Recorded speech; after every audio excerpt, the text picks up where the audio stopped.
भारतीय साक्ष्य अधिनियम 2023 में अगर सेक्शन 2 की बात करें तो इसमें परिभाषाएं दी गई हैं।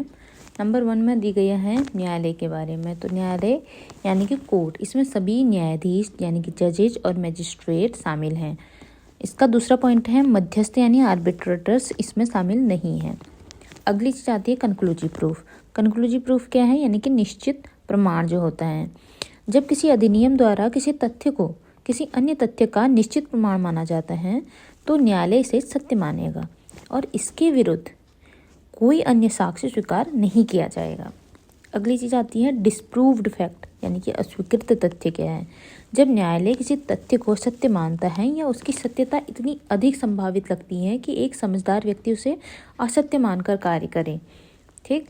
अगली चीज़ आती है डॉक्यूमेंट क्या है? कोई भी लिखित, अंकित, छपा हुआ या डिजिटल रूप में दर्ज सामग्री दस्तावेज होती है। उदाहरण के लिए जैसे लिखित कागज हो गए, प्रिंटेड या फोटोग्राफ की गई सामग्री हो गई, नक्शे की योजना हो गई, धातु की पट्टी या पत्थर पर अंकित शब्द हो गए, कैरिकेचर हो गया, इलेक्ट्रॉनिक रिकॉर्ड्स हो गए। इलेक्ट्रॉनिक रिकॉर्ड्स में भी जैसे ईमेल हो गए, सर्वर हो गया, लॉग, वेबसाइट डेटा हो गया, डिजिटल संदेश हो गया। अगला पॉइंट आता है एविडेंस। एविडेंस क्या है?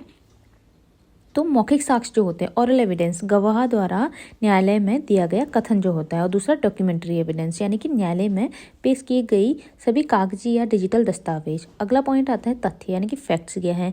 तो जिसे इंद्रियों से यानी कि हमारे सेंसेस से महसूस किया जा सकता है, किसी व्यक्ति की मानसिक स्थिति या इरादे से जुड़ी जानकारी।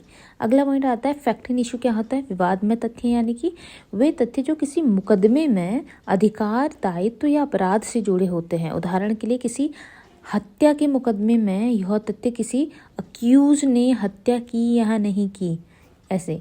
अगला है प्रिजम्पशन। प्रिजम्पशन क्या होगा? जैसे शेल प्रिजम्पशन और मे प्रिजम्पशन आता है। May presume, shall presume. तो मे प्रिज्यूम में है न्यायालय तथ्य को प्रमाणित मान सकता है, ठीक है, मे मान सकता है जब तक कि इसे असत्य साबित न किया जाए। बहुत इंपॉर्टेंट है। शेल प्रिज्यूम में क्या है? न्यायालय तथ्य को प्रमाणित मानेगा जब तक कि इसके विरुद्ध कोई ठोस प्रमाण न मिले। अगला है प्रूव्ड क्या होगा और नॉट प्रूव्ड फैक्ट्स क्या होंगे? तो प्रूव्ड यानी कि सिद्ध हो जाता है, जो न्यायालय किसी तथ्य को जो सत्य मान ले। और नॉट प्रूव्ड यानी कि कोई तथ्य न साबित हुआ हो, न सत्य साबित हो और न ही असत्य साबित हो, ऐसा। अगला है रिलेवेंस क्या होगा? तो जब एक तथ्य किसी अन्य तथ्य से संबंधित होता है और न्यायालय के लिए महत्वपूर्ण होता है, इसी को रिलेवेंस बोलते हैं।